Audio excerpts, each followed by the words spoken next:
The Kalina? About the Kalina. The Kalina is... the Kalina is the Kalina. It is not really a comfortable car to drive. And especially when you're going up hills, you want so much more power and you just don't have it, so it's a tricky car to drive. I mean, that's all easy because it's a compact car, so it's great if you you know, if you live in a busy metropolitan city, because you can get around faster, get in and out of traffic faster in a small car, which is always a good thing. Volkswagen,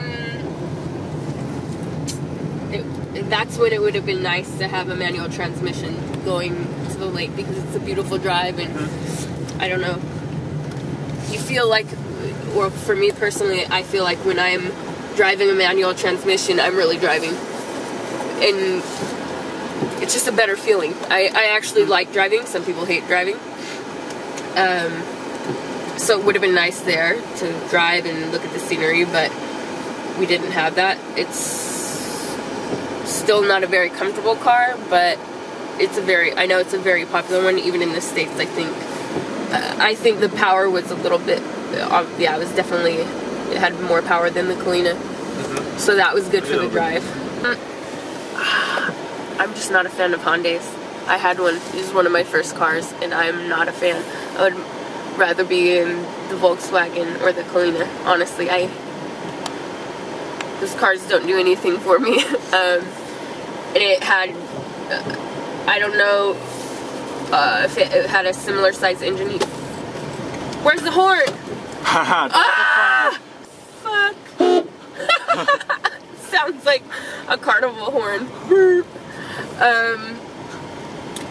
That car, I mean, when we were doing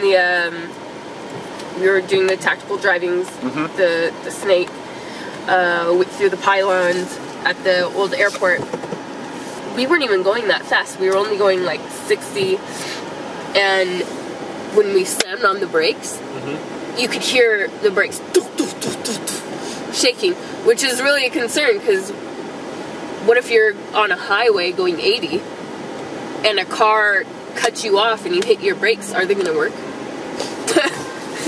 That's scary. That's really scary. So I think that was the least favorite. This car is definitely the most comfortable out of every car we've driven.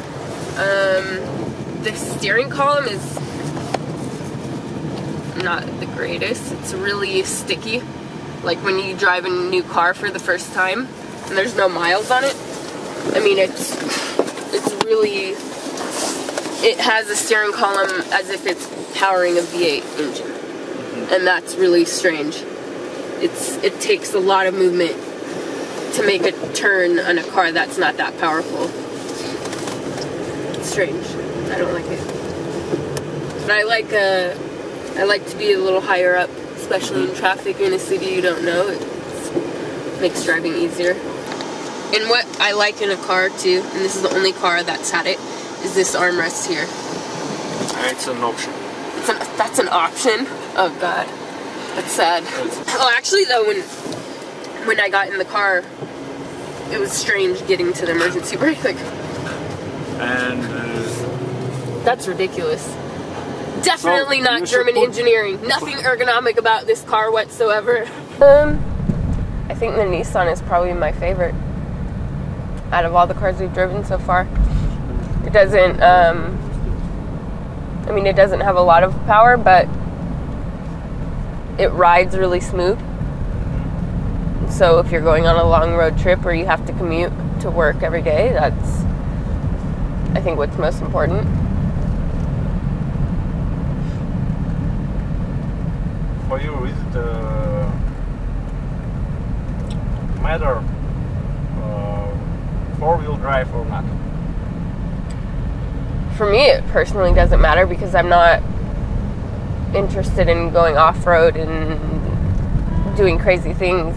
Like, I mean, people like to go to the mountains, you know, so that's important for them, or they live in a climate with a lot of snow throughout the year. So I understand those things are important, but for me, no, I don't need it at all. It's nice to say you have it. That's it.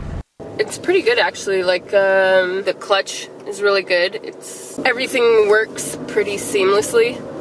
When I'm driving, I don't feel like there's something strange happening that I don't feel safe, or maybe it's just poorly made. I can see really well.